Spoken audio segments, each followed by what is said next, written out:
Hi guys, welcome to Dead in the Don. Today we're going to be previewing Newcastle versus Chelsea, and we're going to be speaking to Chelsea fan Dan and Newcastle fan The Bear and get their thoughts and opinions on this weekend's action.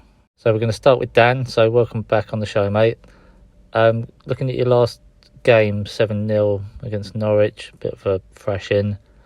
What were your thoughts on the game there, mate? Did it give you a bit of confidence that you got the goals even without Lukaku and Werner being available, or did you think that was more down to sort of Norwich being very poor, or perhaps a bit of both? What were your thoughts on the game there, mate? Hi guys, thanks for having me again. I think coming off that 7-0 win I've got mixed feelings about it, because how have we had our two strikers injured, one being 100 million and the other being 50 million, and we win by the biggest margin we've won by since 2012. It's on one hand, I'm glad that we can do it without strikers. However, why aren't we doing it with them? But in all seriousness, this injury situation with your strikers, is it a big concern? Who is going to step in and fill the void and score the goals? Or do you think you will replace them? Do you think you'll just play all the attacking sort of midfield players and play like a false nine, sort of like Man City do? So what's your thoughts on where the goals are going to come from, mate?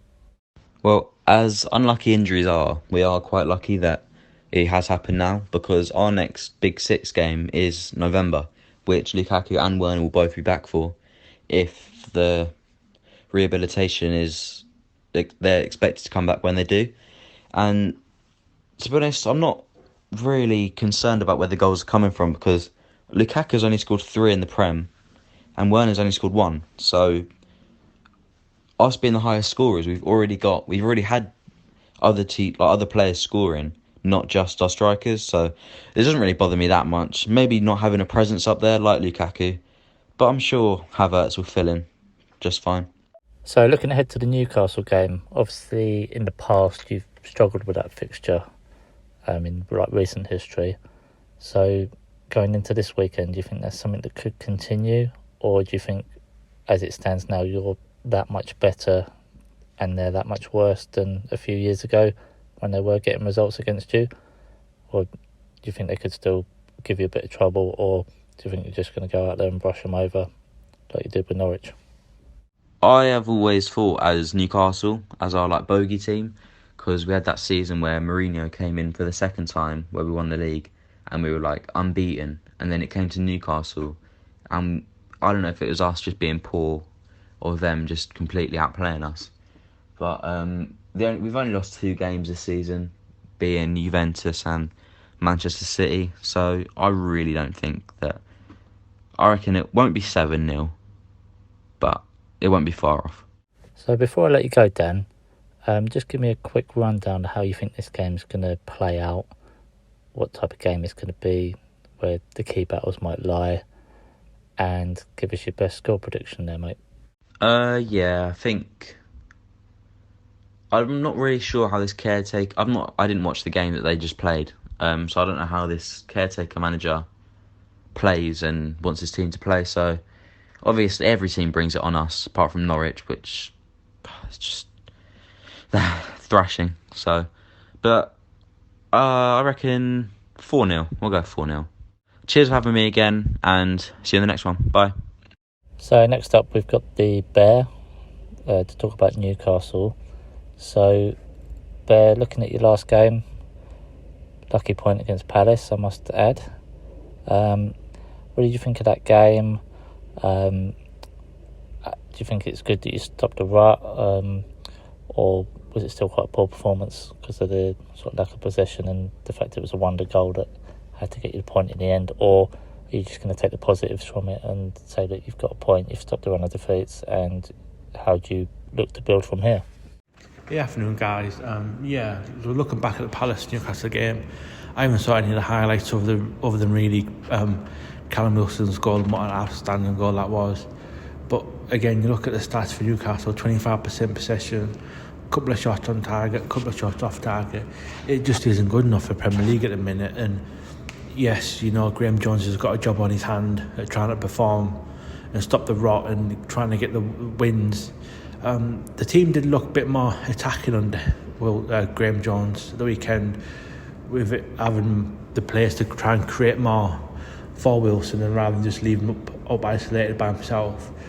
I do think Graham Jones has probably got a bit more tactical sense about him than what Brucey did, but yes, we can take it forward, we've got a point, but coming up against arguably my favourites for the league this year, Chelsea the weekend, isn't exactly the game you're hoping for. I don't disrespect any Norwich fans, but this would be the kind of weekend where we dream of playing Norwich to try and get the win and keep going forward and hopefully look for a brighter, better future.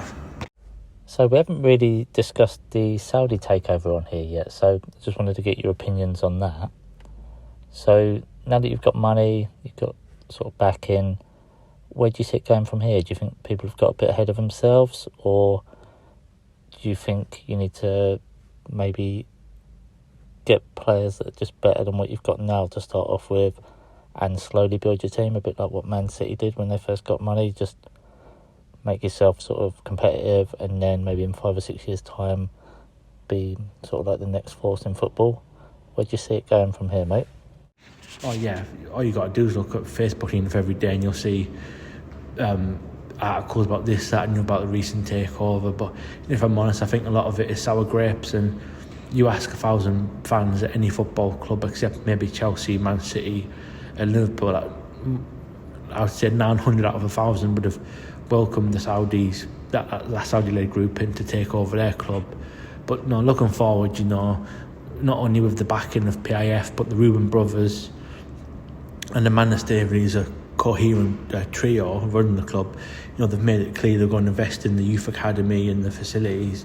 The players have been saying for years that our training facilities are under par compared to other teams in the league. All you've got to do is look at our youth set up, and that it hasn't been good enough for the last 10, 14, 15, 16 years. I mean, when you look at we've had the likes of Gail Big-Romana, Ivan Toney, look what he's doing at Brentford. We signed him to progress him through the youth academy, potentially breaking the first team, and they just get released because they never make it, or not so much never make it, but never given the chance. And I think with the investment that they're looking for, not only in the youth academy, the facilities in the surrounding area, and there's potentially even talk of, yes, a lot of fans might not want it, but potentially moving to a different ground to build an even bigger stadium.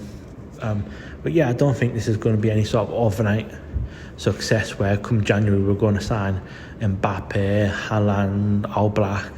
This is going to take time, just like it did at City. We've got to bring in players in January, no question about it, to try and improve the squad.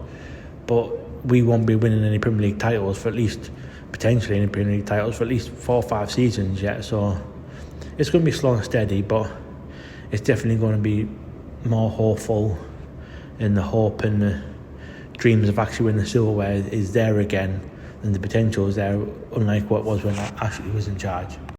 So moving on to Chelsea at the weekend, obviously this fixture's been very kind to you in sort of recent history. You've had some good results over Chelsea.